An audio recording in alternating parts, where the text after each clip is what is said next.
हाँ हाँ दे दिए 164 पोस्टर में भी लिखा हुआ था।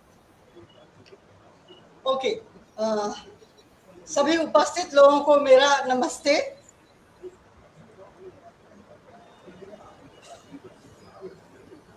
जैसा कि हम लोग जानते हैं, आज ये 164वीं गोष्ठी है सृजन संवाद की, और पिछले 15 साल हम पूरे कर चुके हैं। ये 16वां साल हमारा चल रहा है।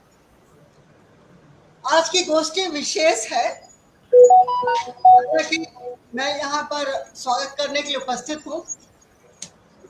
तो सबसे पहले मैं शंकर जी का स्वागत करना चाहूंगी, जो आज यहाँ पर मुख्य अतिथि के रूप में हैं। उनका परिचय विस्तार से बाद में दिया जाएगा, अर्चना अनुपम देंगी। हमारे साथ महेश दर्पण जी हैं, मैं उनका भी संवाद की ओर से स्वागत करती हूँ। महेश जी पहले भी सृजन संवाद के पटल पर आ चुके हैं। मैं पहली बार सृजन संवाद के पटल पर आने वाले अरुण होता जी का स्वागत करती हूँ, जो पहली बार इस मंच पर आ रहे हैं। मेरे ख्याल से वीणा जी ज्वाइन कर चुकी है। वीणा का काम आज गोष्ठी के सबसे अंत में है, वो धन्यवाद ज्ञापन करेंगी। मैं उनका भी स्वागत करती हूँ। अर्चना अनुपम जो आप सबका परिचय देंगी, उनका भी स्वागत है इस पटल पर। वो अर्चना और वीणा सृजन संवाद की सदस्य है, और मेरे ख्याल से ऑनलाइन पहली बार मंच पर आ रही हैं। हालांकि जब हम लोग फिजिकल गोष्ठियां करते थे, भौतिक रूप से मिलते थे, तो ये लोग आ चुकी हैं। इन्होंने अपनी अपनी रचनाएं भी प्रस्तुत की हैं।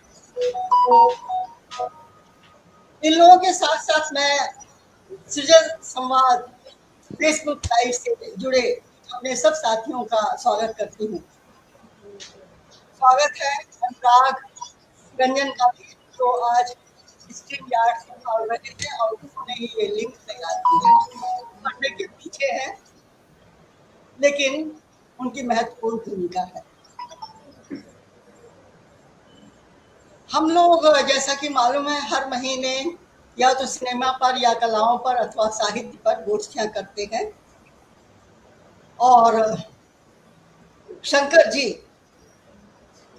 पहली गोष्ठी के गवाह हैं।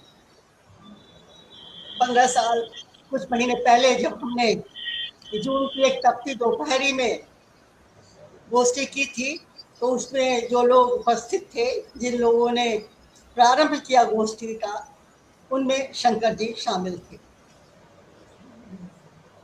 मेरे अपने शंकर जी से परिचय की बात अगर करूं, तो शंकर जी से मेरा परिचय बहुत बाद में हुआ। हालांकि हम एक ही शहर में रह रहे थे।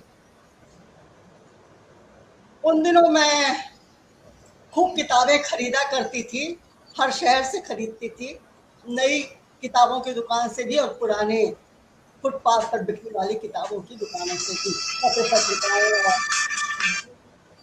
खूब किताबें खरीदी जाती थी। तो ऐसे ही एक दिन जमशेदपुर में आई हॉस्पिटल के सामने पुरानी किताबों का एक बाजार लगता था।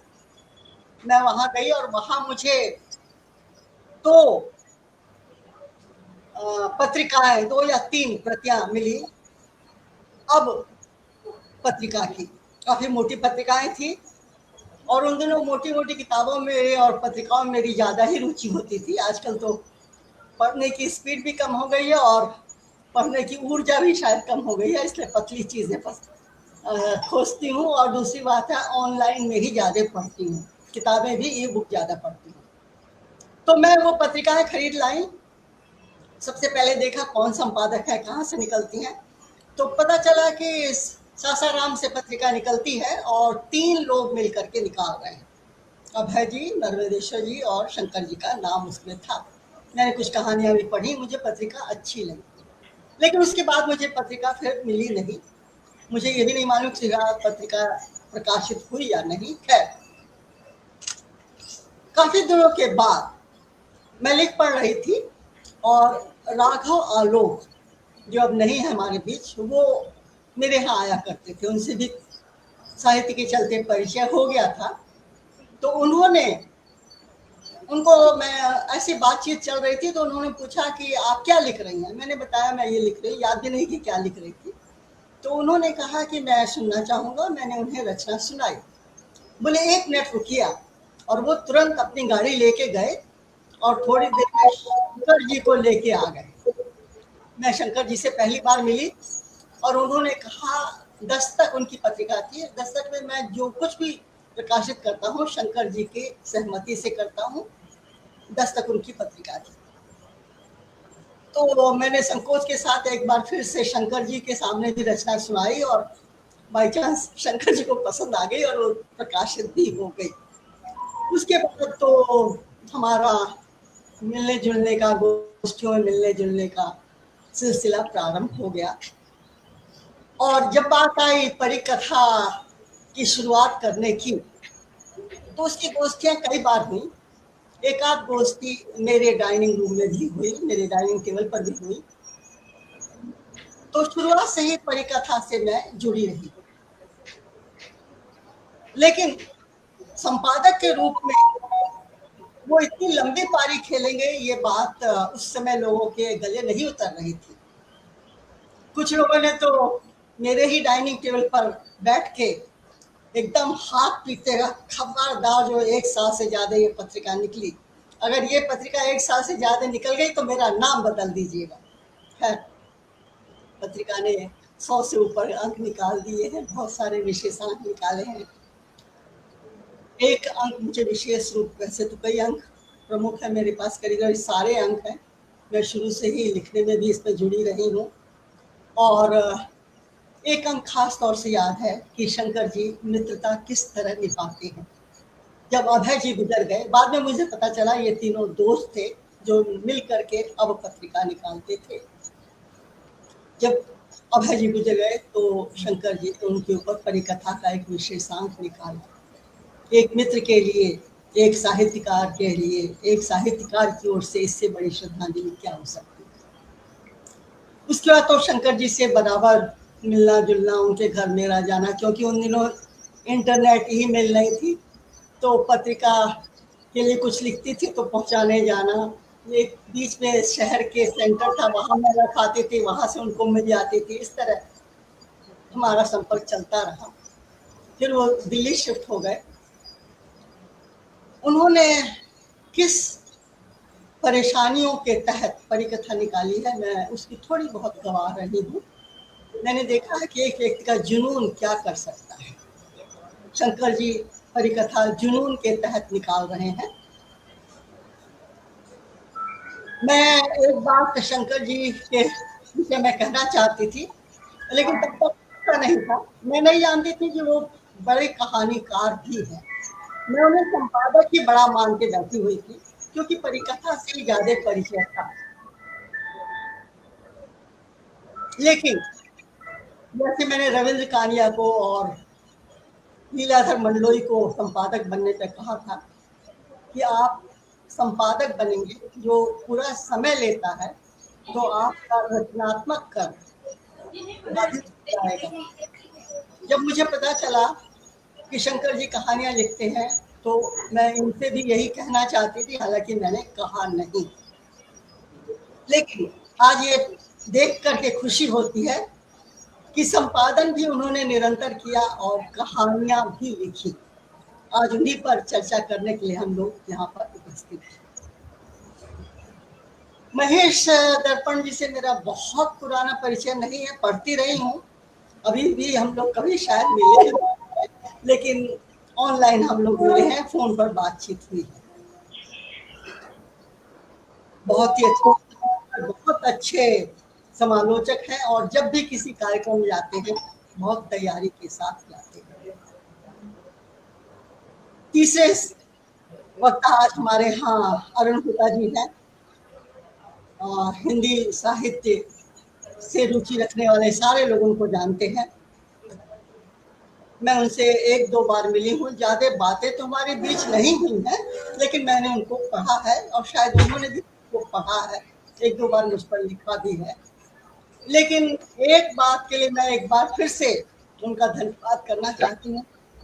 जमशेदपुर में, जो जिस शहर में मैं हूँ, जमशेदपुर में उन्होंने मंच से मेरे काम की प्रशंसा की, जो कि एक जमशेदपुर में खास तौर से बहुत ही विरल बात है, और इस बात के लिए मैं उनका पुनः धन्यवाद करना चाहती हूँ। अर्चना और वीणा, तो वीणा तो खैर मेरी छात्र ही रही हैं, अर्चना भी एक तरह से मेरी छात्र रही है। इन दोनों का भी स्वागत है। दोनों शिक्षिका है, लेकिन दोनों का साहित्य के प्रति अनुराग भी है। अब मैं अर्चना अनुपम से कहूंगी कि वो हमारे वक्ताओं का परिचय दें। धन्यवाद मैम। धन्यवाद मैम। आज बहुत खुशी का अवसर है कि सृजन संवाद की बैठकी में हम लोग शामिल हुए हैं और हमारे साथ 3 महान हिंदी के साहित्यकार हैं, जिन्होंने हिंदी के लिए अपना जीवन अर्पित किया है। उनमें आज की सृजन संवाद की गोष्ठी का शीर्षक शंकर का रचना कर्म है हुआ है, और इस रचना कर्म में ही सारा उनका जो जीवन है, जीवन का जो सूत्र है, वो समाया हुआ है। जैसा कि हम लोग जानते हैं कि हिंदी साहित्य का एक अभिन्न अंग पत्रकारिता है, तो इस पत्रकारिता और कथा लेखन के सुप्रसिद्ध व्यक्तित्व के रूप में शंकर जी ने अपनी एक विशिष्ट पहचान बनाई है। एक उनका व्यक्तित्व का, उनके व्यक्तित्व का जो चमक, जो आभा है, उसको ये कहानी और पत्रकारिता, ये दोनों मिलकर के उसको पूर्ण करते हैं। इनका बिहार के एक छोटे से कस्बे में जन्म हुआ। शिक्षा इन्होंने एमए तक पूरी की है और लघु पत्रिका अब का संवेद संयोजन और संपादन किया है। लघु पत्रिका अब ने इन्हें बहुत ज़्यादा प्रसिद्धि और उपलब्धि दिलाई। ये प्रगतिशील लेखक संघ से जुड़े रहे हैं और प्रगतिशील लेखक ये 1980 का दौर था, जिस समय में शंकर जी को एक युवा कहानीकार, पत्रकार के रूप में मतलब बहुत ज़्यादा सम्मान और उनके लेखन को बहुत ज़्यादा प्रधानता दी गई। और उनकी जो कृति थोड़ी सी स्याही, जो एक कविता संग्रह है, उस कविता में, वह कविता संग्रह, इसके अलावा भी उन्होंने लिखा है पहिए, मरता हुआ पेड़, जागो देवता जागो, 1/1, बत्तियां, सैलूट, 6 कहानी संग्रह है। फिर उनका कहानी एक परिदृश्य और प्रश्न है, कथा आलोचना, सड़क पर मोमबत्तियां, यह समय, संपादकीय टिप्पणियां, लेख और कई संवाद, कई गोष्ठियों का शंकर जी ने वहाँ पर अपनी उपस्थिति दर्ज की है और साहित्य को अपने विचारों से समृद्ध किया है। शंकर जी का लिखा हुआ उपन्यास कुर्बाडी फाइल है, इसे भी काफी प्रसिद्धि मिली है। इनके द्वारा संपादित कहानी अच्छी कहानी, अवधारणा, पहचान, 27 कहानियां हैं जो परिकथा के 100वें अंक की कहानी है। हमारे खगेंद्र ठाकुर संस्मरण और लेख, इनका खूब कुछ एक संस्मरण और लेख है जो काफी प्रसिद्ध हुआ था और काफी चर्चा का विषय बना था। एक फरलांग का सफर, नई सदी, नई कलम, कथा आलोचना, इन सभी साहित्य के विधाओं, कहानी से आलोचना, कथा, संस्मरण, लेख, कथा, रिपोर्टाज, इन सभी विधाओं को शंकर जी ने अपने लेखन से समृद्ध किया और साहित्य को एक नई दिशा देने में अपना जीवन लगा दिया। उन्हें सम्मान और पुरस्कार मिला है। राजकमल चौधरी सम्मान 2023 में 19 सालों के साहित्यिक पत्रिका परिकथा से वो का संपादन कर रहे हैं और परिकथा के संपादन करने के क्रम में उन्होंने जो जितना अपना अनुभव लिखा है, उसे ही उसे ही साहित्य में ढाला है, तो हम लोग का आज का सृजन संवाद एक यादगार सृजन संवाद का एपिसोड होगा, क्योंकि शंकर जी खुद उपस्थित हैं और उनके बारे में उनकी विशेषताओं के बारे में हम लोगों को बताने के लिए, उनके उनके व्यक्तित्व का जो अंदरूनी भाग है, जो जो हम लोग नहीं जानते हैं, उनको बताने के लिए हमारे साथ हैं प्रोफेसर अरुण होता और प्रोफेसर महेश दर्पण जी। आप लोगों का सृजन संवाद के पटल पर हार्दिक स्वागत, हार्दिक अभिनंदन है। आज के सृजन संवाद में आप लोगों का परिचय मैम मैं अभी दूं या फिर नहीं दे दीजिए। अच्छा ठीक है। तो सबसे पहले हम लोग व्यक्तित्व में महेश दर्पण जी का व्यक्तित्व को जानने का करते हैं, जानने के लिए समझते हैं। उनका जन्म हुआ है 1 जुलाई 1956 को तोतारानी धर्मशाला हिमाचल प्रदेश में, और इनकी शिक्षा हिंदी में स्नातकोत्तर उपाधि इन्होंने प्राप्त की है। और इन्होंने इनका जो कार्यक्षेत्र है लेखन और संपादन का रहा है। विश्ववाणी, सूर्या, सारिका, दिनमान, नवभारत टाइम्स के संपादन विभाग में संपादक रहे महेश दर्पण ने अनेक महत्वपूर्ण संकलनों को तैयार किया है। इनकी प्रकाशित कृतियां हैं। कहानी संग्रह इनका है अपने साथ चेहरे, मिट्टी की औलाद, रफ्तार, वर्तमान में भविष्य, जाल, 21 कहानियां। आलोचना के क्षेत्र में भी इन्होंने अपना कार्य किया है। इन्होंने आलोचना में लिखा है रचना परिवेश नाम से एक रचना को। उसके बाद यात्रा वृतांत इन्होंने लिखा है पुष्किन के देश में। जीवनी विधा को भी इन्होंने अपने ज्ञान से समृद्ध किया है। और जीवनी है उनका बहादुर शाह जफर, और नवाक्षर नया सवेरा, नवाक्षर के रूप में नया सवेरा, और इंदिरा का हाथी, ये इनकी द्वारा लिखी हुई रचना है। लोक कथाएं, विश्व की प्रसिद्ध लोक कथाएं, नाटक, पंचतंत्र की कथा निराली पर उन्होंने एक नाटक को भी लिखा है। इनके द्वारा लिखा गया जितना भी साहित्य, कहानी, नाटक, आलोचना, यात्रा वृतांत, जीवनी, लोक कथाएं, इन सभी में जो साहित्य का, जीवन की समस्याओं का जो चित्रण हुआ है, इस चित्रण में जो उन्होंने अपने जीवन के अनुभवों को डाला है, वह अनुभव हमें जीवन के विषम परिस्थितियों में अपनी शक्ति को बटोरने का साहस देता है। तो जब हम उनके बारे में आज जानेंगे कि इतने सारी कहानियों को लिखने के बाद इन्होंने प्रेमचंद की चर्चित कहानियों पर भी अपना विचार रखा है। जयशंकर प्रसाद की चर्चित कहानियों को भी इन्होंने संग्रहित किया है। फिर रमाकांत का संग्रह जिंदगी भर का झूठ, अवध नारायण मुग्दल समग्र, इस तरह कहानियों के संकलनों पर भी इनका एक अपना दृष्टिकोण है जिसे इन्होंने लिखा है। इन्हें पुरस्कार और सम्मान मिले हैं। पुष्किन सम्मान, साहित्यकार सम्मान, कृति सम्मान, सुभाष चंद्र बोस सम्मान, पीपुल्स विक्ट्री अवार्ड और नेपाली सम्मान से सम्मानित। महेश जी की कहानी छल पर अमिताभ श्रीवास्तव के द्वारा बनाई गई फिल्म भी इन पर प्रशंसित हुई है। तो फिल्म के क्षेत्र में भी इनका काम है। और फिल्म चूंकि सृजन संवाद फिल्म के लिए ज्यादा जाना जाता है, तो फिल्म के साथ साथ पत्रकारिता, टाइम्स ऑफ इंडिया के समूह में ये कार्यरत हैं।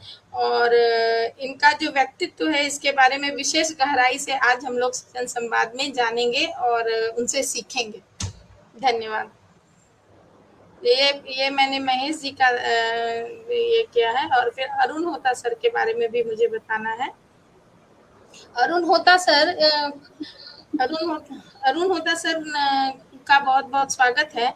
अरुण होता सर पश्चिम बंगाल राज्य के विरासत में हिंदी विभाग के प्रोफेसर और अध्यक्ष तथा आर्ट्स फैकल्टी के डीन है। ये उनका वर्तमान पद है, जो उनके अनुभवों का उनको ज्ञान, हिंदी विभाग के प्रोफेसर और अध्यक्ष के रूप में उनकी सेवा को दर्शाता है। वो आप हिंदी के एक प्रशंसित आलोचक हैं। 16 से अधिक पुस्तकों, 200 से अधिक आलेख, उसके अलावा आपके द्वारा लिखे गए जो पुस्तकें हैं उनका नाम है ब्रजबुलि की भाव संपदा, आधुनिक हिंदी कविता युगीन संदर्भ, तुलनात्मक साहित्य, हिंदी और उड़िया के परिप्रेक्ष्य में कविता का समकालीन प्रमेय। हम प्रमेय के नाम से सिर्फ गणित में सोचते थे कि प्रमेय ये गणित का ही सिद्धांत होगा, लेकिन यहाँ पे सर ने लिखा है कविता का समकालीन प्रमेय। ये काफी आकर्षक शीर्षक है, इसे पढ़ने का मेरा भी मन है।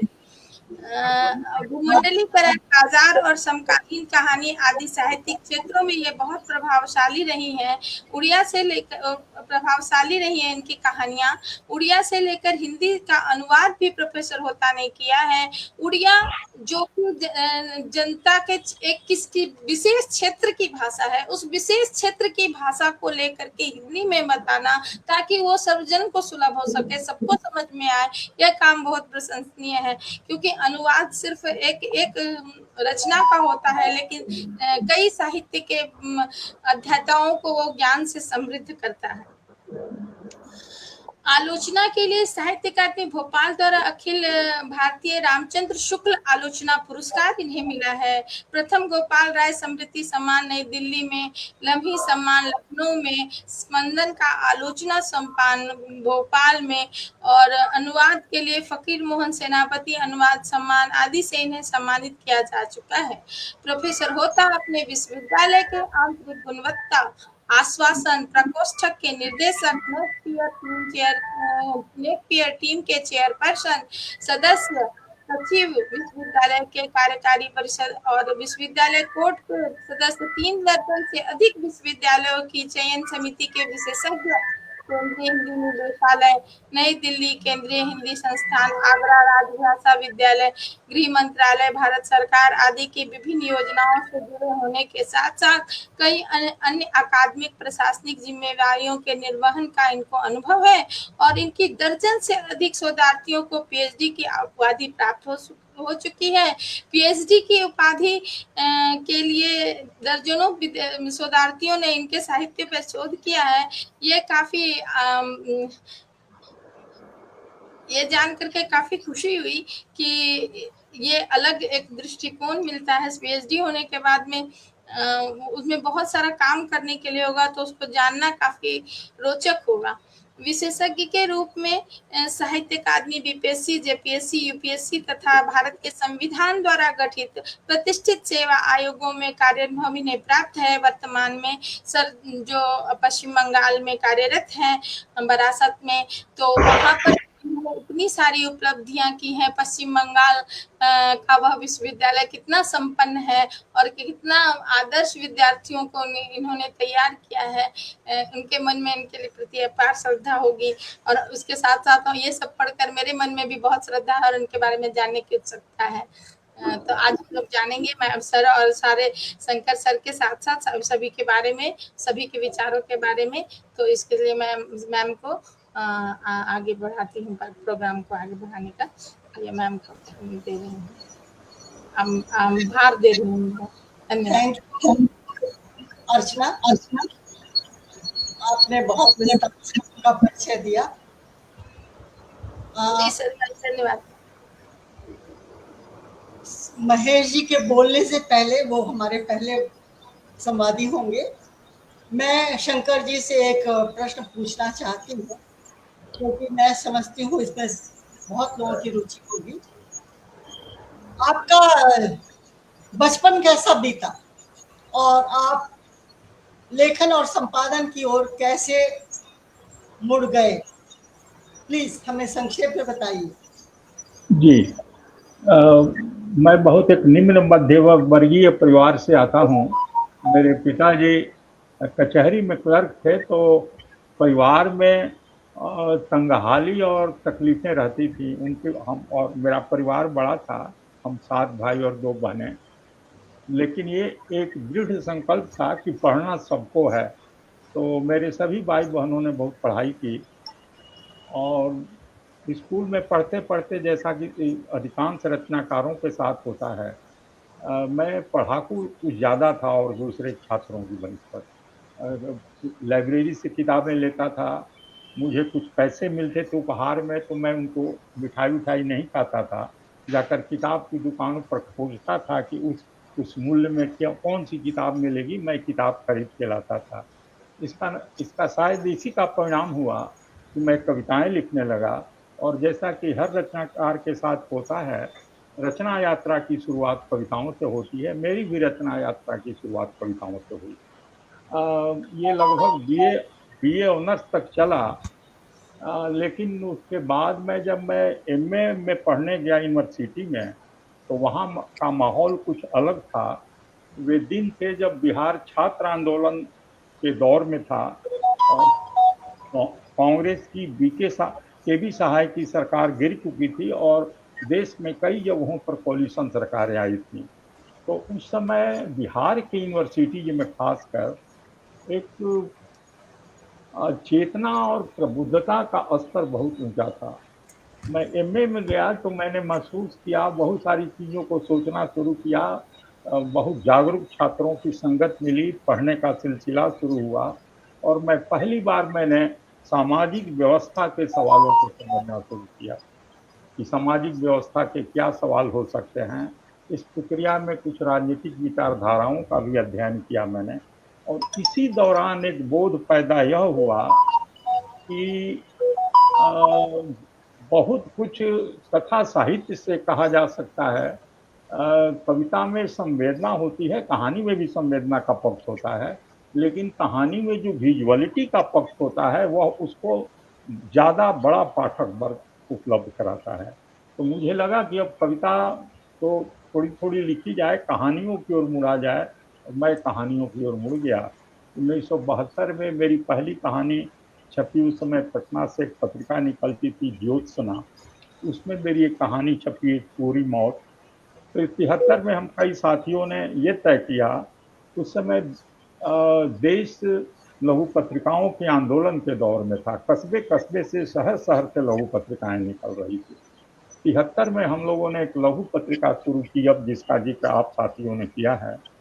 और फिर मेरे लिखने का सिलसिला शुरू हुआ। एक उसका विशेषांक आया था, युवा हस्ताक्षरों के बीच उभरता कथानगर, उसमें भी मेरी कहानी आई। और 1975 में उस समय सारिका का एक नवलेखन विशेषांक निकला करता था जो बहुत महत्वपूर्ण माना जाता था।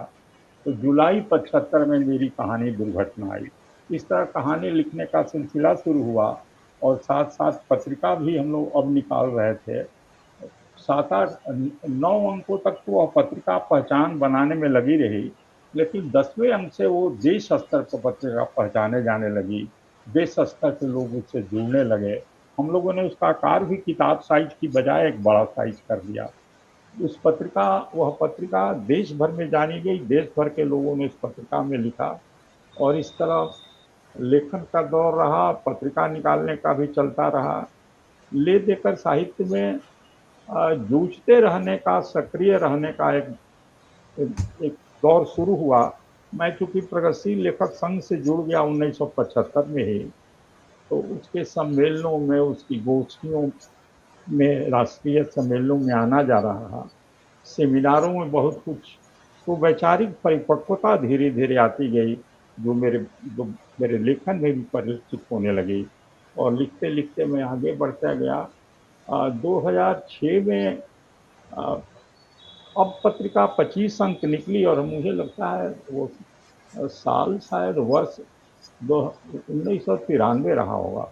वो पत्रिका 25 अंक निकाल करके बंद हो गई। 2006 में मैंने परिकथा पत्रिका की शुरुआत की। इसकी भी एक यात्रा रही, बहुत सारे लोग जुड़े। अरुण होता जी तो साथ हैं, वे मेरे शुरुआती दौर में ही जुड़ गए और बहुत अच्छी अच्छी रचनाएं उन्होंने परिकथा को दी। तो ये एक लंबी यात्रा रही, धीरे धीरे जिसमें बढ़ना होता रहा। बहुत तेज मैं चलने का हामी कभी नहीं रहा। मैं धीरे धीरे हर काम धीरे धीरे आगे बढ़ते रहने की संस्कृति में विश्वास करता रहा हूँ। मैं लिखता भी रहा, पत्रिकाएं भी निकलती रहीं।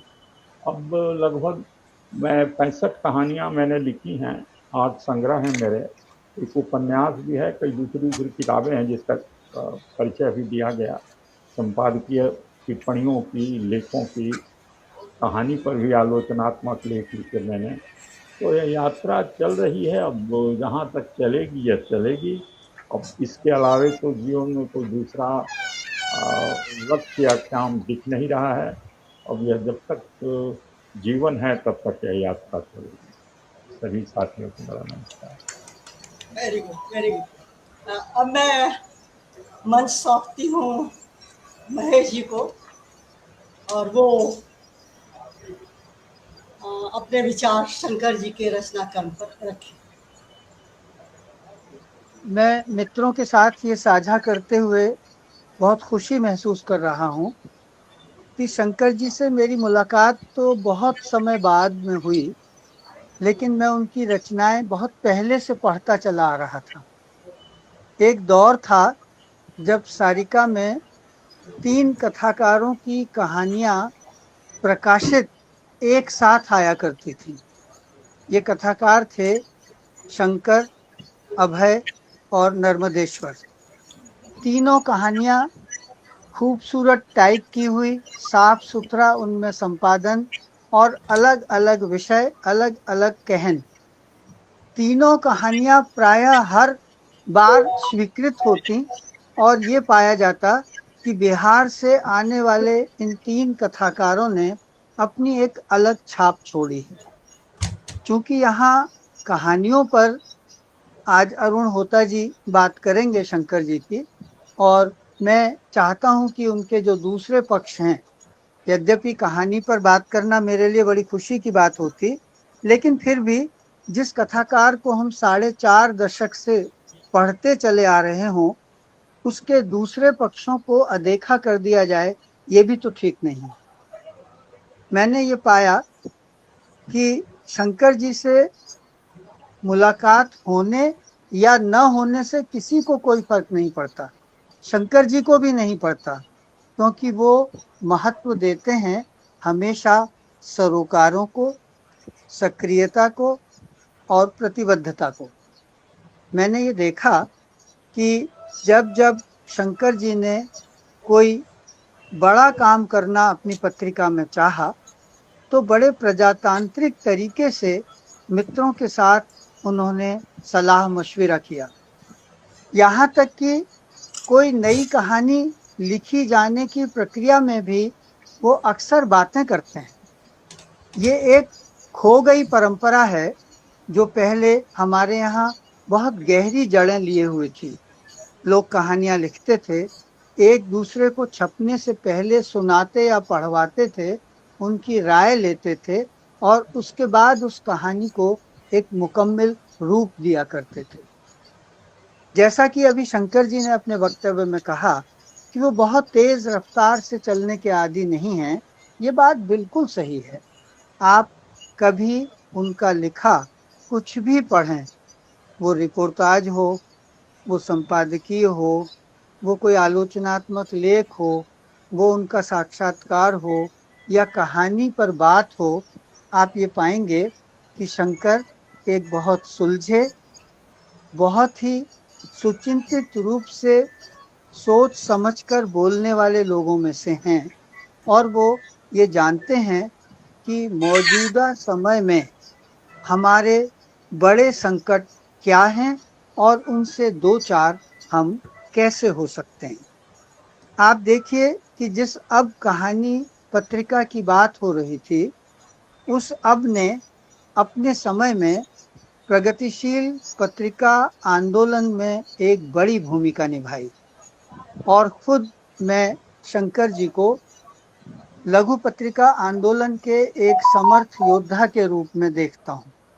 मैंने ये पाया कि अब जैसी पत्रिका लंबे समय तक निकालने के बाद जब उन्होंने परिकथा का संपादन शुरू किया, तो जैसा कि विजय जी ने भी ये कहा कि बहुत सारे लोगों के मन में शंका थी कि पत्रिका का क्या होगा, कब तक निकलेगी, उसका जीवन कैसा रहेगा। तो मित्रों, मैं आपसे सिर्फ ये कहना चाहता हूँ कि जिन 3 संपादकों को मैं अपने जीवन में बहुत महत्वपूर्ण स्थान देता हूँ, उनमें से पहले हैं ज्ञान रंजन, दूसरे हैं रमेश उपाध्याय और तीसरे हैं शंकर। इन्होंने संपादन की एक ऐसी नई रीत ही तैयार की है जो विष्णुचंद शर्मा, अपने भैरव प्रसाद गुप्त और कमलेश्वर राजेंद्र यादव, इन लोगों के द्वारा तैयार की गई संपादन विधि से अलग निकालकर एक रास्ता तैयार इन्होंने किया। आप ये पाएंगे कि जो व्यक्ति कविताओं से शुरुआत करता है, लघु की फिल्मों के लिए भी लेखन करता है, वही व्यक्ति धीरे धीरे संपादन में इतनी तन्मयता से जुट जाता है कि वो अपने प्रमुख रचना कर्म को समय कम दे पाता है। मैंने ये नोट किया कि पहले भी बहुत अधिक कहानियां शंकर जी नहीं लिखते थे, लेकिन इधर वो परिकथा के संपादन में अधिक समय देने लगे हैं। आप ये मान के चलिए कि उनके द्वारा संपादित पुस्तकों की इतनी बड़ी श्रृंखला है कि अगर मैं नाम गिनाने लगूंगा तो वो काफी समय लेगी।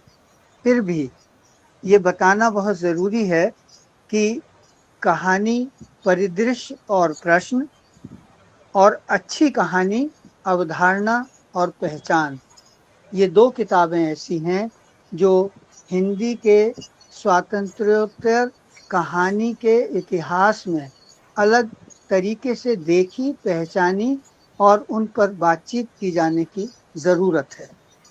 आप ये पाएंगे कि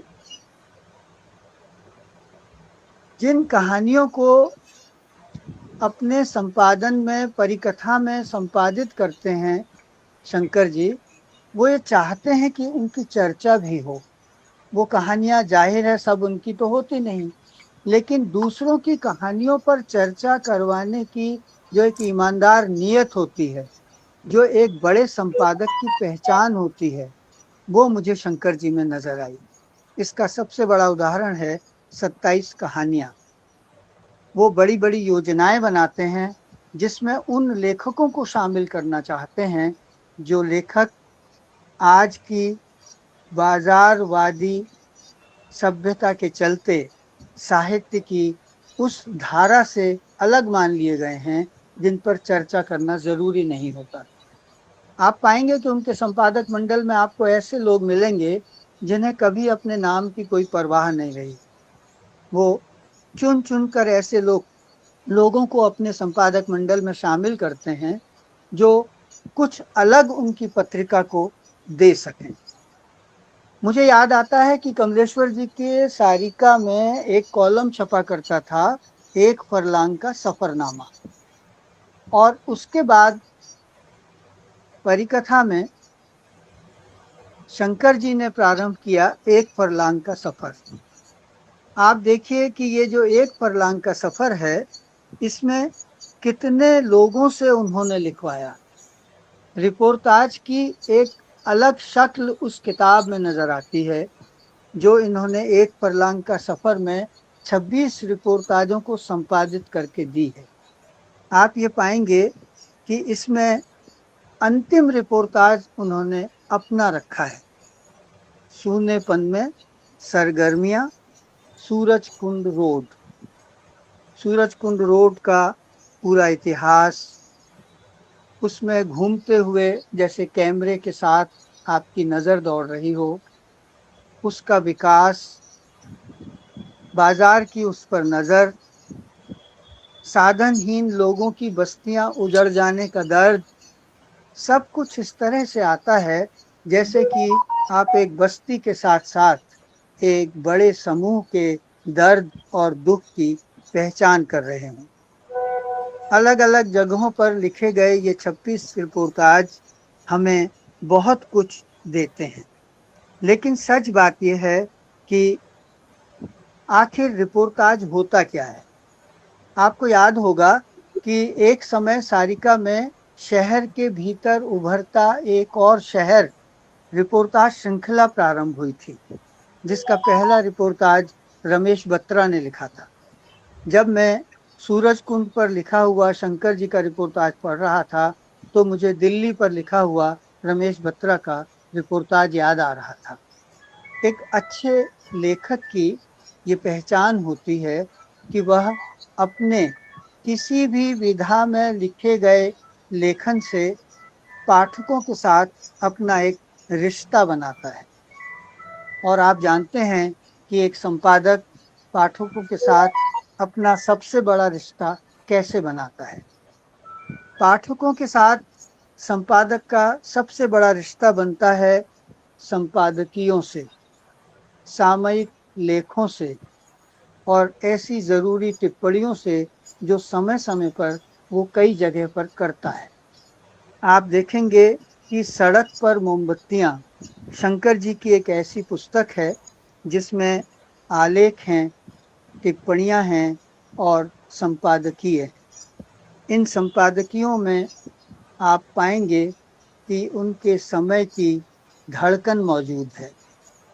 इस पुस्तक के 2 भाग हैं मित्रों। पहला भाग है सड़क पर मोमबत्तियाँ, जिसमें 32 आलेख हैं। इन 32 आलेखों के अतिरिक्त दूसरा भाग है मिट्टी की आवाज़ें। इसमें 24 आलेख हैं। यहाँ आप पाएंगे कि शंकर जी का जो विचारक है उसकी जो प्रतिबद्धता है और उस प्रतिबद्धता का समय से जो गहरा संबंध है और इन सब को बनाने वाले जो सामाजिक और राजनीतिक सरोकार हैं वो बड़ी गहराई से यहाँ सामने आते हैं। आप देखेंगे कि दामिनी के लिए गरीबों की सुनो, तस्लीमा के मायने, लिखने की बंदिशें, विज्ञापन के पन्ने, जय किसान, चंपारण से आगे और आत्मबुद्ध लेखक सरीखे अनेक लेख ऐसे हैं कि इस पहले खंड को पढ़ते हुए आप ये पाएंगे कि समय की ज़रूरी चिंताएं उनके यहाँ कैसे खुलती हैं। दूसरा भाग जिसमें मुझे ध्यानाकर्षित करने वाले आलेख नजर आए, यह समय, युद्ध भूमि का नेपथ्य, नई आहटें, नवलेखन के मुकाम, छपे हुए शब्दों की दुनिया, विकास की गाथा और सुपर 30, यानी फिल्म के जरिए भी वो जिरह करने में विश्वास रखते हैं और समाज को उस जिरह में शामिल करते हैं। परिकथा का जो संपादन है वो उनके लिए आजकल सबसे बड़ी चीज़ है। आप परिकथा हाथ में उठाइए तो आप पाएंगे वहाँ लिखा हुआ है समय और समाज की पत्रिका, यानी कि सामयिकता और समाज के साथ उसका कितना गहरा संबंध है। आप देखेंगे कि पहला स्थान वो आजकल देने लगे हैं अंक पर आलोचनात्मक टिप्पणियों को, जहां पाठकों के गंभीर पाठकों की प्रतिक्रियाओं को आज बहुत कम स्थान दिया जाता है। परिकथा में सबसे पहले आलोचनात्मक टिप्पणियों को जगह मिलती है। आप गौर से देखें तो पाएंगे कि वहाँ लेख हैं, दिवंगत हो गए लेखकों पर श्रद्धांजलियां हैं, व्यक्तित्वों का आकलन है, किताबों पर बातें हैं, कविताएं और लंबी कविताएं हैं, परिदृश्य हमारे सामने करने की कोशिश है और चौपाल है, कहानियां हैं, विचार भूमि है, कविताएं हैं और कविता प्रदेश है और परिक्रमा, जिसमें हम आयोजनों की धमक पहचान सकते हैं।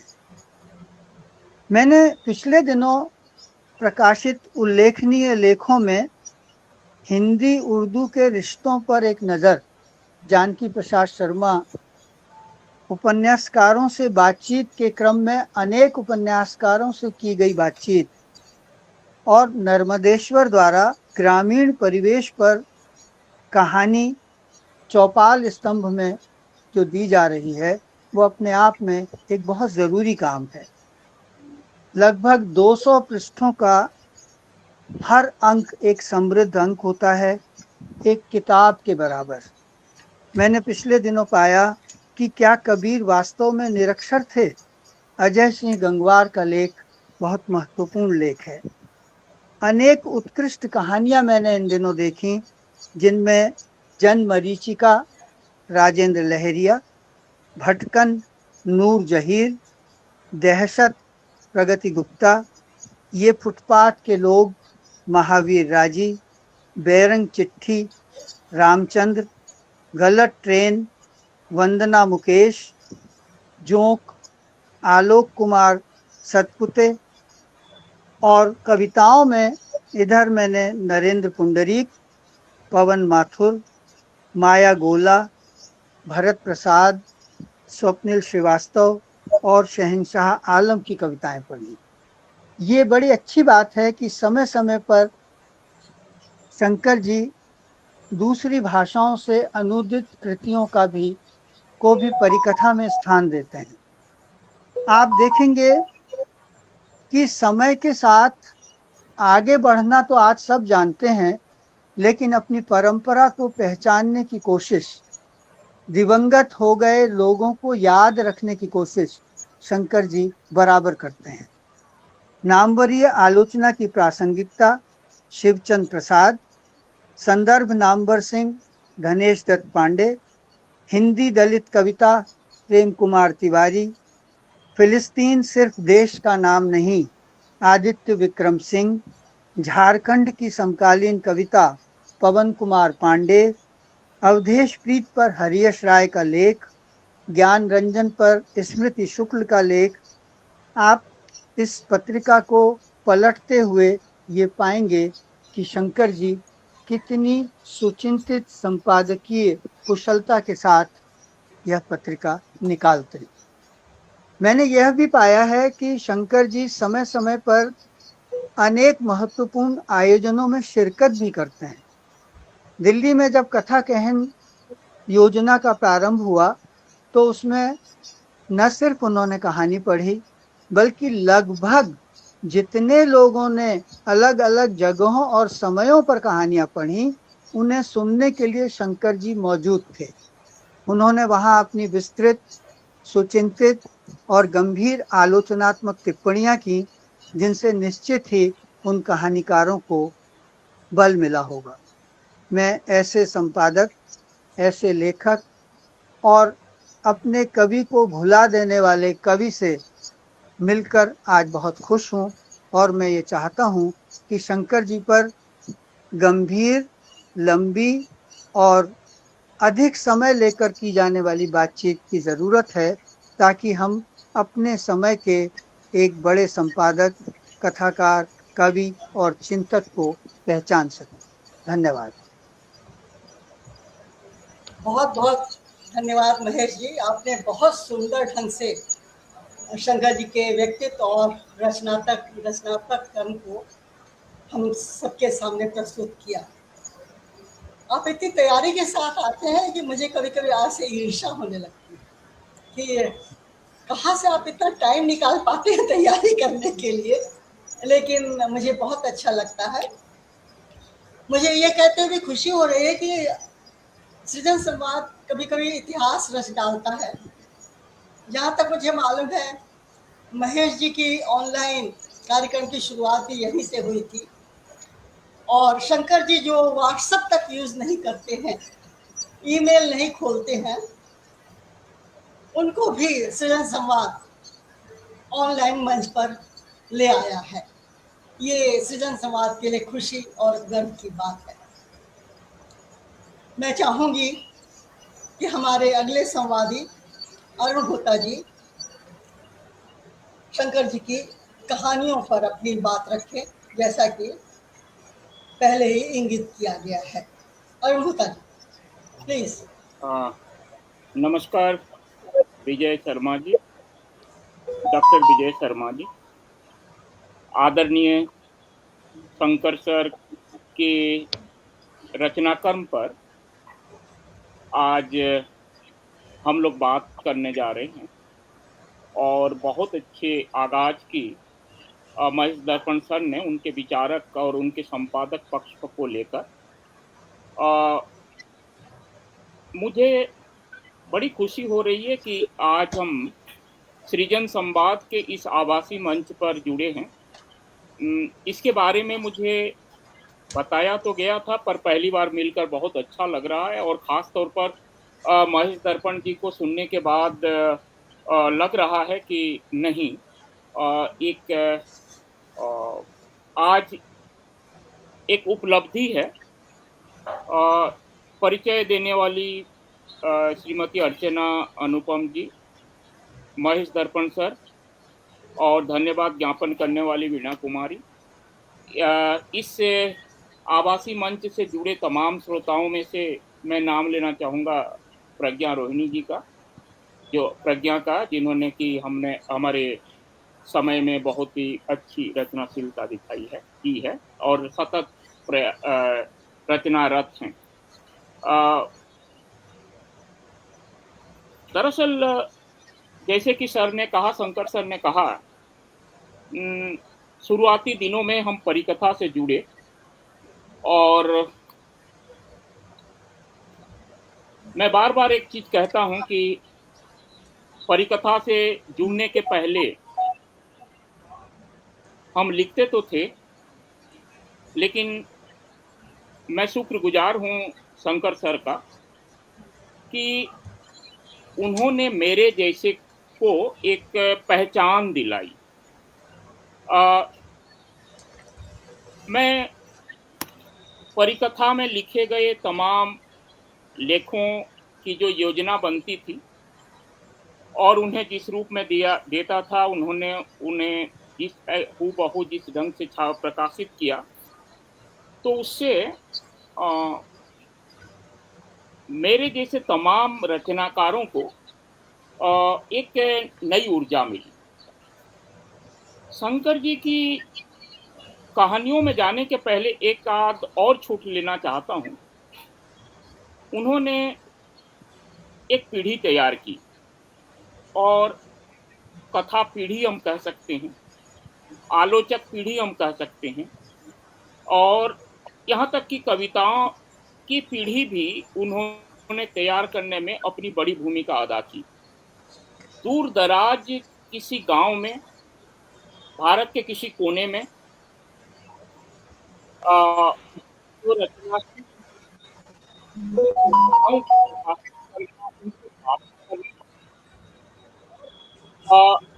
जन समस्या को समाज के सामने लाना एक बेहतरीन संपादक है। जो बहुत काम शंकर जी ने किया, लेकिन सर ने भी बताया कि 27 कहानी उन्होंने कभी भी नहीं देखी। उन्होंने अपने संपादन में हमेशा अपने को पीछे रखा, सामने आने नहीं दिया। ये हमारी पीढ़ी नहीं, आने वाली पीढ़ी को भी सीखनी चाहिए।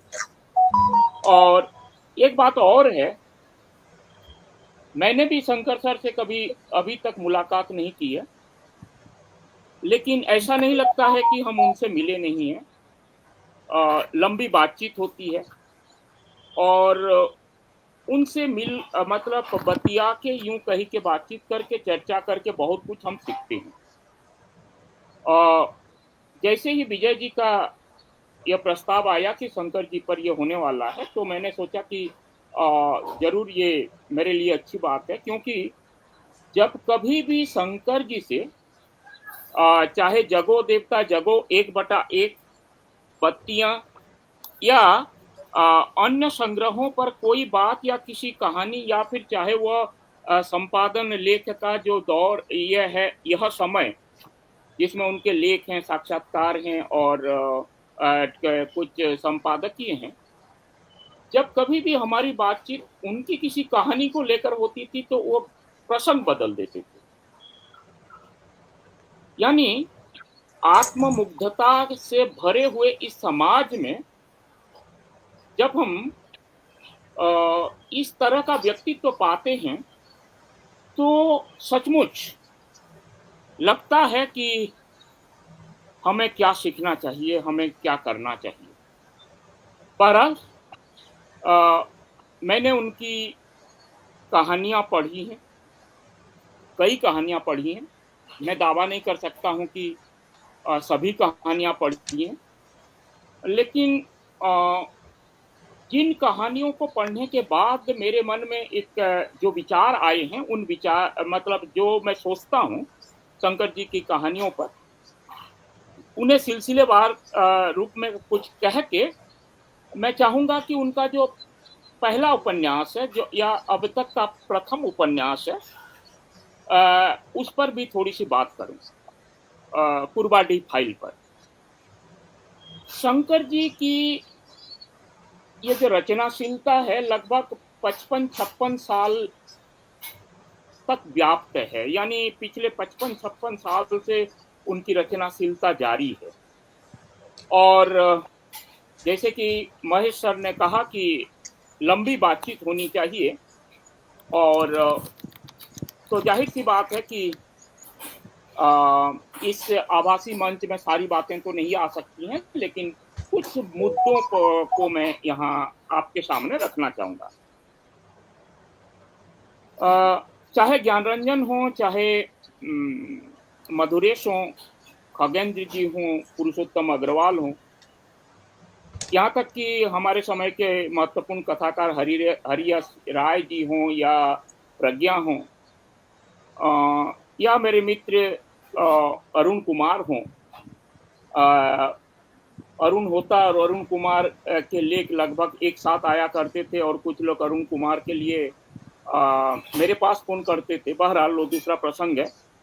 तो कहानियां सर ने यानी शंकर जी ने भले ही 65-66 ये इस तरह की कुछ लिखी हैं, जैसा कि सर ने बताया, लेकिन सबसे पहले मुझे जो लगता है कि इन कहानियों में शब्द बहुत कम हैं, लेकिन बातें बहुत कही गई हैं। यानी इनकी कहानियां न शोर करती हैं, न स्लोगन धर्मिता का शिकार हैं। इनकी कहानियों में न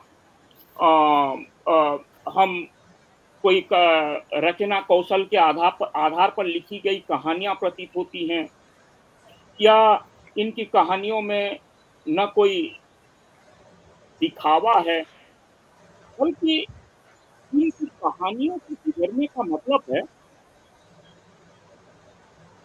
अपने समय और समाज को जानना और समझना। आप देखेंगे कि हमारे समाज के जो महत्वपूर्ण मुद्दे हैं, वे सारे मुद्दे कहीं न कहीं इनकी कहानियों के माध्यम से आते हैं। प्रतिबद्धता तो है, प्रतिष्ठित कथाकार हैं, प्रतिबद्ध कथाकार हैं, लेकिन उनकी प्रतिबद्धता में भी आप देखेंगे कि इनका जो पेनोरमा है, इनका जो सिनेरियो है, इनका जो परिदृश्य है, वो बहुत व्यापक है। व्यापक इसलिए है क्योंकि ये जीवन के अनुभवों को भी कहानियों में लेकर आते हैं। और दूसरी चीज है कि जिन समस्याओं से हमारा समाज बहुत प्रपीड़ित है, वो जैसे बहुत कुछ लिखा गया है सांप्रदायिकता को लेकर, लेकिन सांप्रदायिकता को आधार बनाकर तमाम कहानियां हैं, शंकर जी की भी हैं। लेकिन सांप्रदायिकता के बाद की जो घटनाएं हैं, उसका जो परिदृश्य है, उनकी कहानियों में ये पहली मर्तबा हमारे सामने आती हैं। उसके बाद का जो परिदृश्य है, एक बात और है कि इनकी कहानियों में, जैसे कि सर ने कहा कि वो निम्न मध्य वर्गीय परिवार से बिलोंग करते हैं, तो इनकी कहानियों का जो रुझान है, इसमें भी आप पाएंगे कि मध्य वर्ग हमारे सामने आता है, और मध्य वर्ग से भी जो निम्न मध्य वर्ग है वह और उसकी दास्तान बड़ी खूबसूरती के साथ हमारे सामने चित्रित होती है।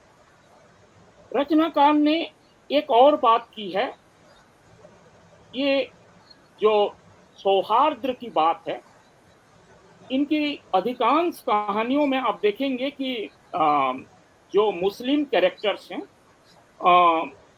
उन कैरेक्टर्स को उन्होंने जिस ढंग से रचा है और जिस ढंग से हमारे सामने उन्होंने प्रस्तुत किया है, वो कहीं से भी नहीं लगता है कि ये फैब्रिकेटेड है और ये है। मित कविता के लिए जो बात कही जाती है वो इनकी शंकर जी की कहानियों के लिए वो बात कही जाती है, यानी शब्दों की मितव्ययिता। और कविता के लिए है तो शंकर जी की कहानियों में भी आप देखेंगे कि एक संकेत केवल छोड़कर कहानी आगे बढ़ जाती है। इसलिए उनकी कहानियों से जब हम गुजरते हैं तो वह केवल कथा वस्तु के आधार पर उसका हम मूल्यांकन करने के लिए नहीं जाते हैं, बल्कि उनकी कहानियों से गुजरते हुए हमको बार बार रुकना पड़ता है, ठहरना पड़ता है और उन संकेतों को पकड़ने की कोशिश करनी पड़ती है। और हम ये पाते हैं तो ये कहानियों के माध्यम से जो उनके सरोकार हैं, वो सरोकार बड़ी शिद्दत के साथ हमारे सामने उनकी कहानियों के माध्यम से आते हैं। जैसे चाहे वो जेब तराशी कहानी हो या फिर आपकी जो कहानियों में यूं जन्नत कहानी हो या फिर जो बत्तियां हैं, ठिकाने हैं, ये बहुत चर्चित कहानियां हैं, लोकप्रिय कहानियां हैं। हालांकि लोकप्रिय कहानियों से मेरा मतलब ये नहीं है कि उस लोकप्रियता में गांभीर्य नहीं है। मैं लोकप्रियता सस्ते अर्थ में नहीं कहना चाहता।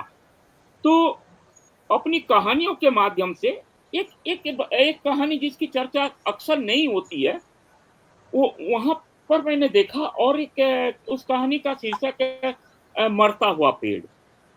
यानी जब हम मरता हुआ पेड़ कहानी से गुजरते हैं तो जाहिर सी बात है कि जो जिस चीज की ओर मैं इशारा कर रहा था, जो भाषाई संजीदगी की बात कर रहा था और जो जिस प्रतीकात्मकता की ओर बात कर रहा था, वो और हमारा जो परिवेश है, हमारा जो समय है, हमारा जो समाज है, और अगर हम बाजार की जो दानवी लीला है उसमें जाएं, और इन सब के पीछे हम क्या पाते हैं, चाहे हम कोई भी कहानी पढ़ें, तो उन सब में जो एक सामान्य चीज हम पाते हैं वो ये है कि ये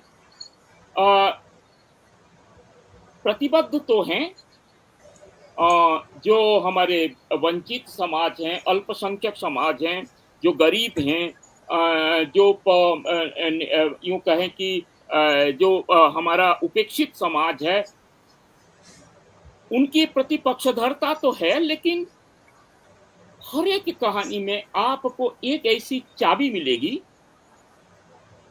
जहां से आप कहानी को एक नए धरातल पर खड़ा करेंगे।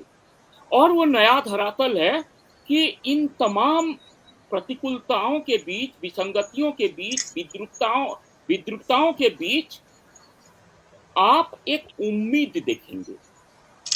और सबसे बड़ी खूबी जो शंकर जी की कहानियों की है कि वह यह है कि मेरी आवाज आ रही है? जी मुझे सुन पा रहे हैं? आ रही है। लगता जी है आ रही है आवाज, आ रही है। हाँ जी। सुन रहे हैं हम लोग। तो सबसे बड़ी बात जो होती है कि एक अंदर से कहानी पढ़ते समय अंदर से एक जैसे कि मानो प्रकाश जगमगाता है, और वो पूरी की पूरी प्रतिबद्धता वो इंसानियत के सामने इंसानियत के लिए समर्पित हो जाती है। एक उम्मीद जो जगती है कि नहीं, सब कुछ खत्म हो जाने के बावजूद अब भी कुछ बचा हुआ है। और उस बचे हुए को मैं अभी एक एक कहानी का विश्लेषण नहीं करूंगा, क्योंकि थोड़ी सी बात में जिसकी चर्चा नहीं हो रही है उस पर करूंगा। तो ये जो उन कहानियों के मार्फत से तमाम जिनका जो भी कहानियां हमने पढ़ी और जिनका मैंने नाम लिया, तो एक अंदर से एक जगमगाता हुआ एक उम्मीद जब आती है, तो लगता है कि नहीं, अब भी कुछ बचा हुआ है और यह कथाकार अ उस बचे हुए को बचाने की जो कोशिश कर रहा है, वह उनकी रचनाशीलता का जीव द्रव्य के समान, प्रोटोप्लाज़्म के समान हमारे सामने खड़ा होता है। देखिए, एक रचनाकार जिसने अपनी रचनाशीलता से कभी समझौता नहीं किया और एक रचनाकार जिसने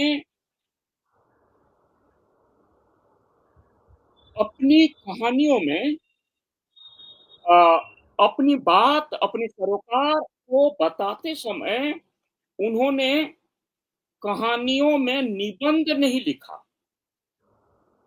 इधर कई ऐसी कहानियाँ आप पढ़ेंगे जिसमें कि अ दर्शन बघारा जा रहा है और दर्शन पर चीज़ें आ रही हैं और वह कभी भावात्मक निबंध तो कभी आलोचनात्मक निबंध एक की चीज़ें चलती जा रही हैं। लेकिन जैसे मैंने कहा वो जो संकेतों में बात कर देते हैं शंकर जी अपनी कहानियों के माध्यम से, ये भी कम से कम शब्दों में कैसे आज की जो मतलब एक पीढ़ी कहानियां लिख रही हैं, वो पीढ़ी किस प्रकार से शंकर जी की कहानियों से इन चीजों को सीख सकता है, यह एक बड़ा मतलब एक अपने नेक्स्ट जनरेशन को यह रचनाकार कैसे देना चाहता है, यह एक बड़ी बात है शंकर जी की कहानी। अब थोड़ी सी बात करूंगा मैं विजय जी, अ, सब इसी बीच में थोड़ा-सा मैं भूल ना जाऊँ इसलिए आपको बधाई देता हूँ कि इस तरह का समर्पण 165 166 इस तरह से इतने सारे हो गए और मैंने मिस किया बहरहाल। ये बड़ा काम कर रही हैं, ये इतना ही बड़ा काम कर रही हैं जैसे कि आपके अमेरिकन या एफ्रो एशियाई या जो नोबेल पुरस्कार प्राप्त हमारे साहित्यकार हैं, उन पर आपकी किताबें, आपकी कहानियों की पुस्तकें, वो जितना महत्वपूर्ण है, ये भी एक डॉक्यूमेंटेड जो चीज़ है, आप उसे कर रही हैं। इसके लिए बहुत-बहुत बधाई और मुझे बुलाने के लिए आपको यानी आपके मंच को, सृजन संवाद के मंच को बहुत-बहुत आभार। मैंने जब पढ़ा उपन्यास अ, फूफा डी फाइल, तो सत्ता के माध्यम से स्पॉन्सर्ड तमाम जो फ़िल्में बनाई गई हैं, फाइल्स के नाम पर, मैंने सोचा कहीं ऐसा तो नहीं है और उपन्यास कहीं क्या मतलब उपन्यास में आखिर है क्या पूर्वा डी फाइल में? तो मैंने जब गुजरा तो गुजरने के पहले उसकी जो टैगलाइन है, उपन्यास के शीर्षक के तुरंत बाद जो टैगलाइन है, कर्तव्य और न्याय के लिए किए गए संघर्ष की कथा, तब मुझे लगा कि नहीं, ये प्रत्याख्यान, सत्ता का प्रत्याख्यान करने वाली कृति होगी, औपन्यासिक कृति होगी और मैंने जाहिर सी बात है कि उपन्यास पढ़ना शुरू किया।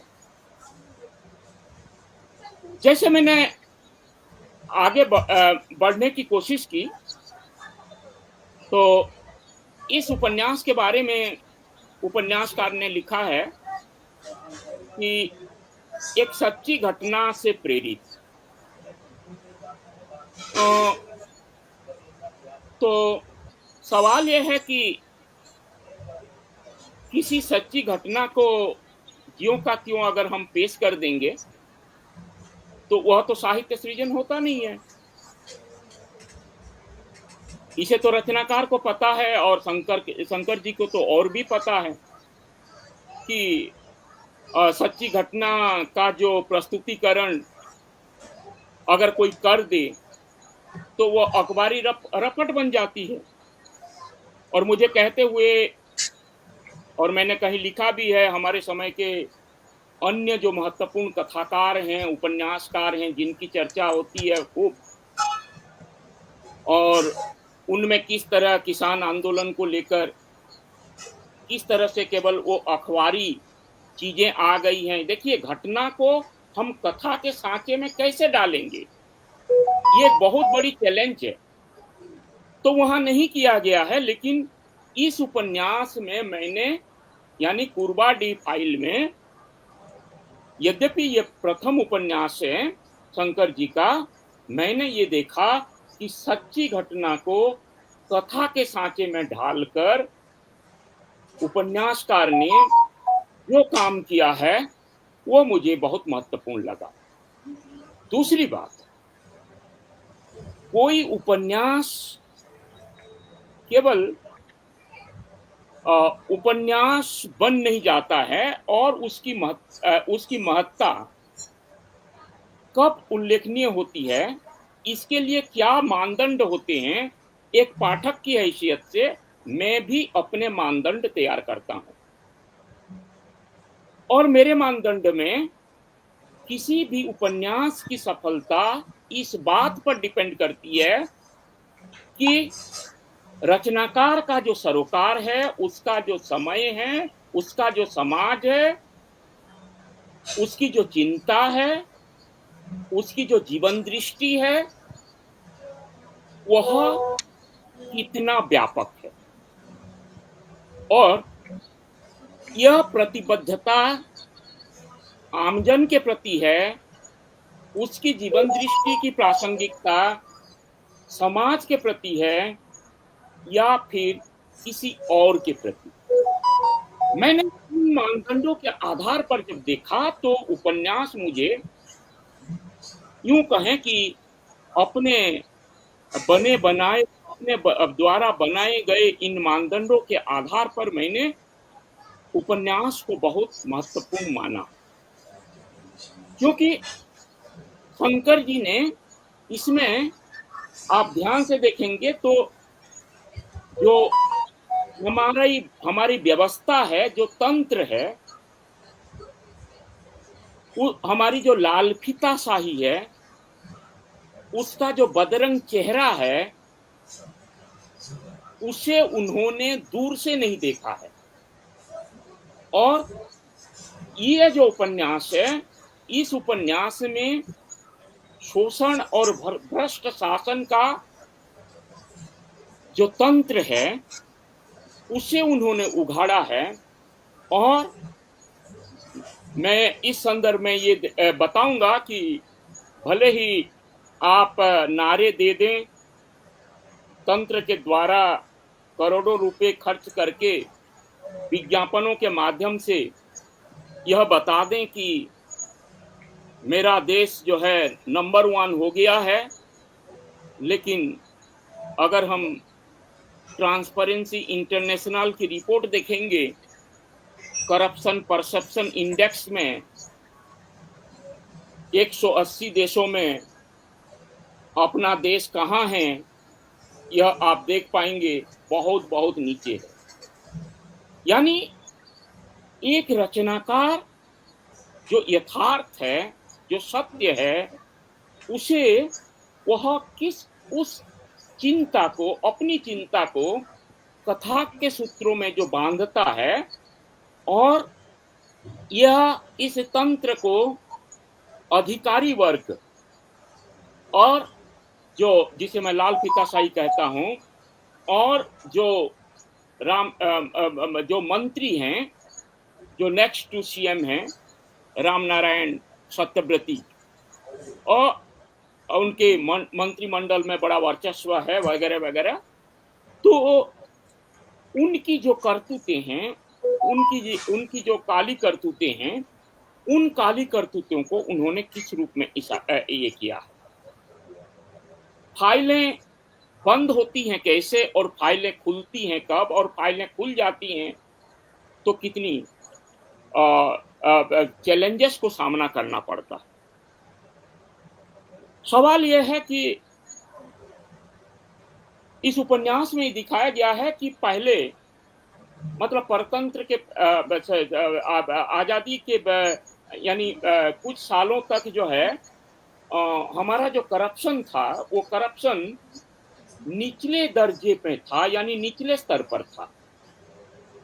लेकिन अब जो है कैसे ऊपरी स्तर से जाते हुए निचले स्तर तक आ रहा है और वह घुन की तरह पूरे चावल को गंदा करता जा रहा है। वो तंत्र, वो जो करप्शन का लेवल है उसे सत्ता और व्यवस्था कितनी चालाकी के साथ उसे कर रहा है, ये से केवल आप जान सकते हैं पूर्वाडी फाइल के माध्यम से।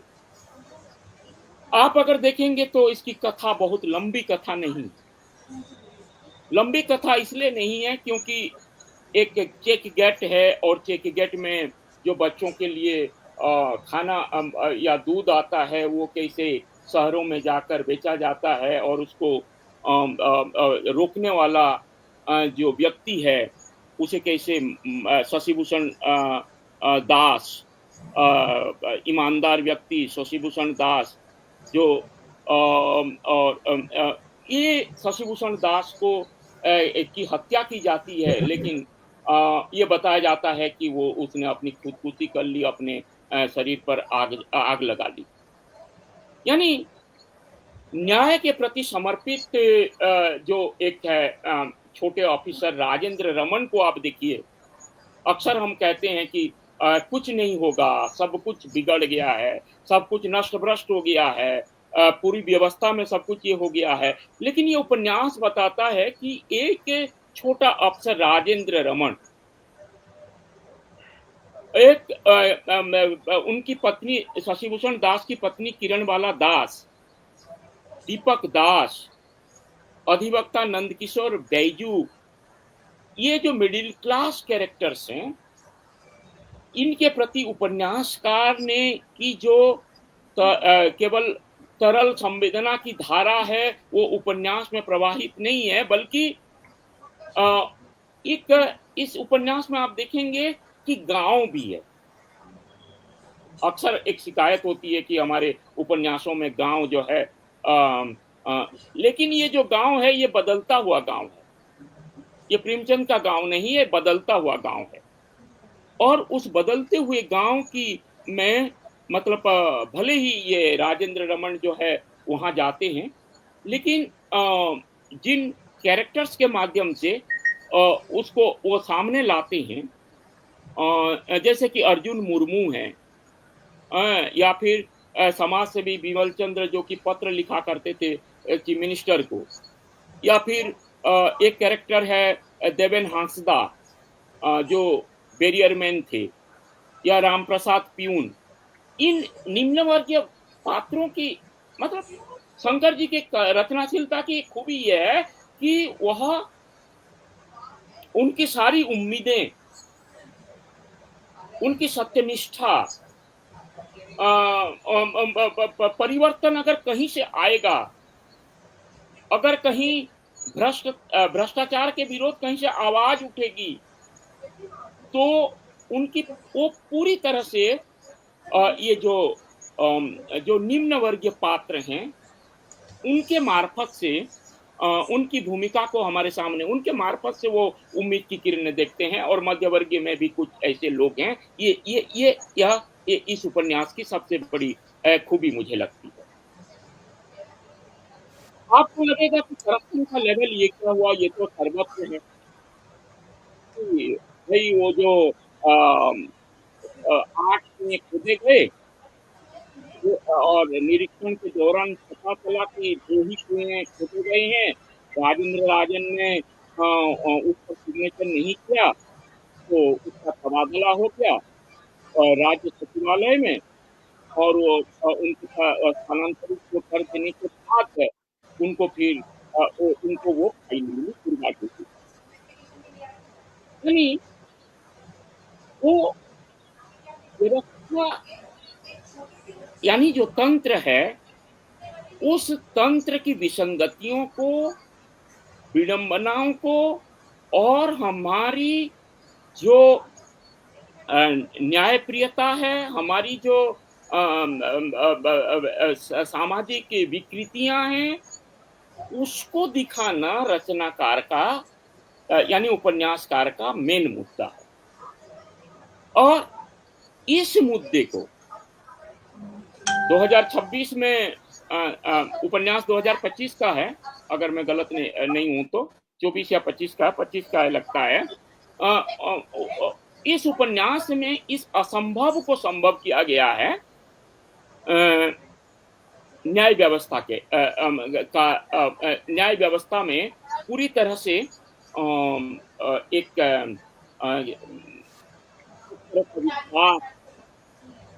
और चाहे वो मामले में अन्य मामलों में भी, तो के साहित्य में केवल ये पात्र नहीं है। ऐसा ना सोचा जाए कि उन्होंने केवल वो निम्न वर्गीय पात्रों को लिया है। ऐसा हो भी नहीं सकता है, क्योंकि ये निम्न वर्गीय पात्र जिनके विरुद्ध खड़े हैं, वो जाहिर सी बात है कि जिनके हाथों में सत्ता की बागडोर है, वो सभी हैं और वही सजग हैं। और लेकिन रचनाकार जिसके साथ गतिशील है, उनकी संवेदना जिसके प्रति है, जो उनके अधिकारों के प्रति सजग है, वह ये निम्न वर्गीय पात्र हैं। और यद्यपि 2026 की जो न्याय व्यवस्था है, दो चार घटनाएं हम अपने सामने ऐसे देख रहे हैं कि जो हमारी जो न्यायालय हैं, वो भी बहुत प्रभावित होने लगे हैं। जो सत्ता को सुहाने वाले सब हड्डिक दे रहे हैं, राय सुना रहे हैं। यद्यपि जो जब उन पर टिप्पणी हो रही होती है, राय के पहले बहुत उम्मीदें जगाती हैं। पिछले 2 वर्षों में न्याय व्यवस्था पर भी प्रश्न चिन्ह खड़े होने लगे हैं। और अब शंकर जी की इस न्याय व्यवस्था में जो इतना आग्रह है, या उनकी जो इतनी उम्मीद है, क्यों है?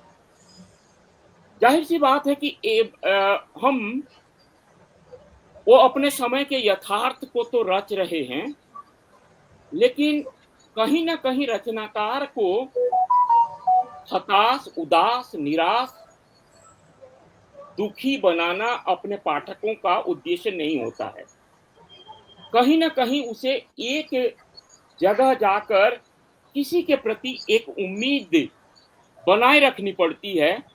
और जाहिर सी बात है कि 23-24 में ये सारी चीजें नहीं थी, तो ये मैं जस्टिफिकेशन देना चाहूंगा कि ये है। अच्छा, इतना माइन्यूट, मतलब मैं एक चीज बता रहा हूँ, जब मैं पढ़ रहा था उपन्यास, तो देखिए गांव में वो पुलिस निर्ममता आदि की बात मैं नहीं करना चाहता हूँ। पुलिस तंत्र जो है वो केवल सत्ता के लिए बात करती है। पुलिस तंत्र हमेशा यही रहा है। लेकिन कुछ ऐसे चित्र मिले जो मुझे लगा, अरे लगभग 40-45 साल पहले मैंने अपने गांव में जो देखा था, जब उपन्यास में गुजरता हूं तो वही चीजें आती हैं। मैं विस्तार से नहीं जाऊंगा। साइकिल का प्रसंग,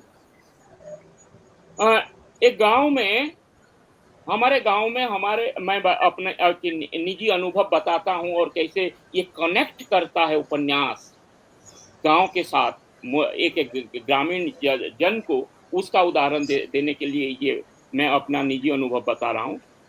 पूरे गांव में 150 लोगों की बस्ती में, सॉरी 150 परिवारों की बस्ती में मेरे गांव में ही अकेली साइकिल थी, और वो साइकिल मेरे गांव की अकेली साइकिल नहीं थी। मतलब मेरे गांव की अकेली साइकिल थी, लेकिन वो साइकिल पर हमारा कोई अधिकार नहीं था।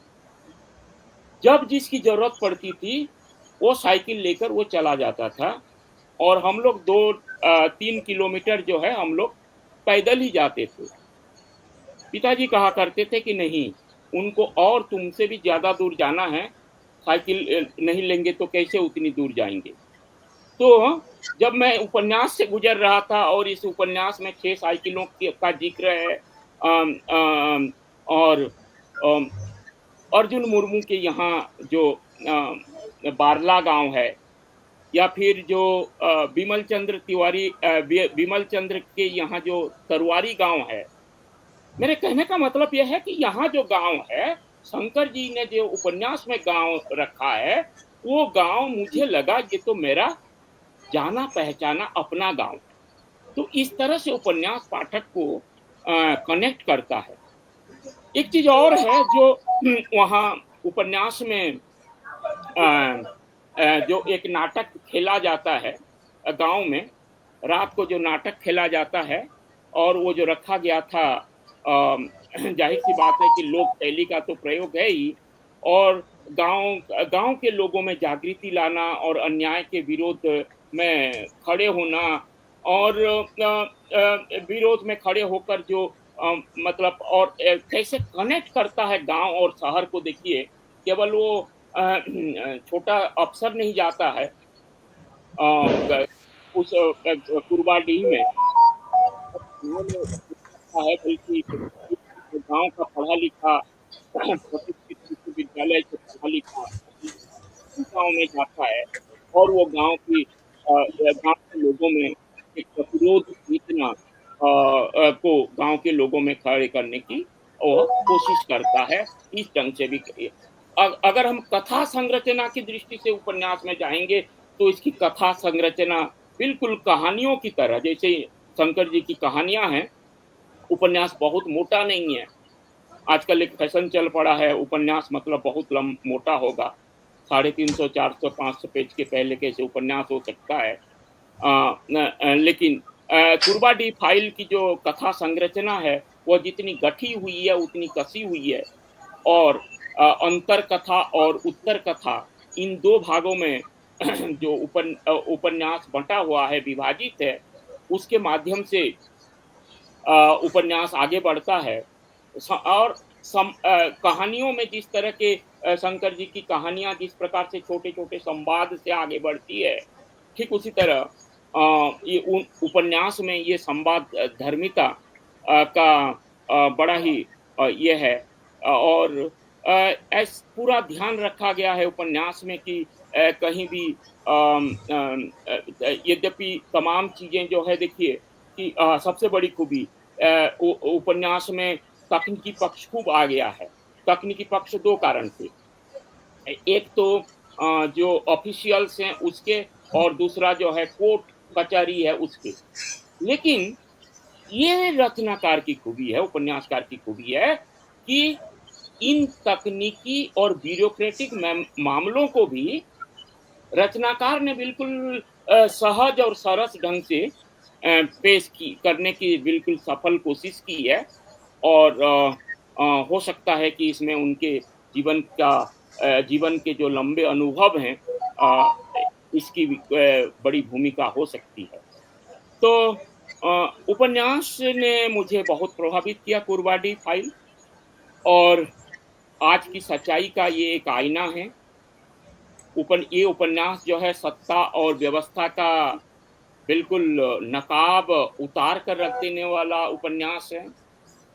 अन्याय के विरुद्ध खड़े होकर जो संघर्ष है, और उस लंबे संघर्ष के बाद जो न्याय हासिल है, उसका चित्रण है।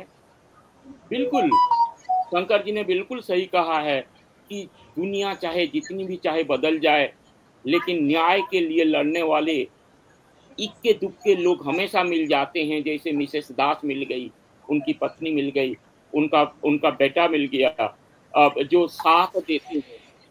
तो कहीं बहुत सुंदर अगर बात, तो बहुत हमारे सुंदर बात। आज भी ऐसे लोग मिल जाते हैं और ये हैं बोलकर न्याय की बात होती है और अ, को थैंक यू, थैंक यू। न्याय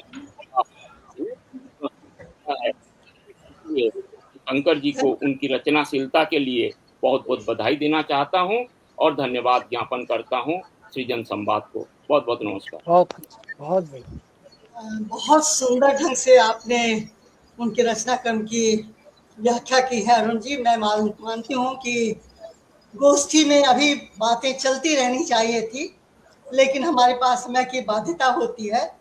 और मेरा ऐसा भी मानना है कि कोई भी गोष्ठी असल में बातचीत की शुरुआत करती है और वास्तविक बातचीत तो गोष्ठी की समाप्ति के बाद चलती है।